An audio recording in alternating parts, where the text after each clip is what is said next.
The Usage tab is an absolutely great place to go to get a clear vision of everything going on with your digital twins. At the top of this page, you can see your current plan. Mine happens to be Professional 25, and I can choose to change my plan over here in case I need more active spaces. I can see the active space usage right over here. This is 23 out of 25, but a clearer picture is actually down here, where it tells me that one of those spaces is a large space. So I actually have only 22 models in my account, one of them being a large space that counts as 2 spaces, and therefore the active spaces deducted from my account is 23 instead of 22. You can also click these carets in active space usage and attachments to see where everything is. So for example, under attachments, I have a limit of 50 gigabytes, which is a lot. And currently I only have 87.47 megabytes attached to matter tags and things like that. And if I click the caret over here, I can see exactly which models are taking up that space. I can of course click this model and then choose to visit the space if I want to dig a little deeper. I'll cancel out of here and just show you that the same is true for active spaces. If I click the caret, I can go over here and click any one of these models to have a closer look.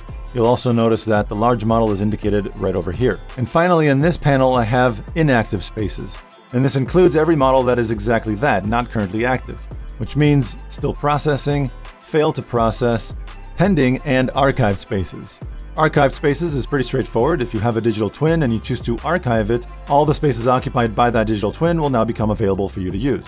Pending spaces is something that you'll see appear only when all the active spaces are used up. If you have technicians in the field uploading model data, they're not prevented from uploading that data, but it'll process and just sit as pending models in your account until you make more active spaces available, either by upgrading your plan or archiving older spaces. Below all that, you have consumables. And right now you can see that I have 5 free reactivations still available in this billing cycle. Every billing cycle, that number will refresh. What I don't see in my plan are the Matterpack and E57 file consumables that I have left, which would look something like this. And you would see this if you were on an enterprise plan that included prepaid bundles with those assets, or if you purchased a camera kit that included those assets as well. And below your consumables, you have recent activity. And this is really great to see basically all the recent activity in your account. By default, it'll show you all the activity that happened over the previous year, but I can change that by changing the date right here. And let's say I just want to look at everything that happened in February of 24. And I can see just the activities that happened in that month. I can also filter by specific activities. So you have a whole list of things that you can filter by if you're looking for something very specific.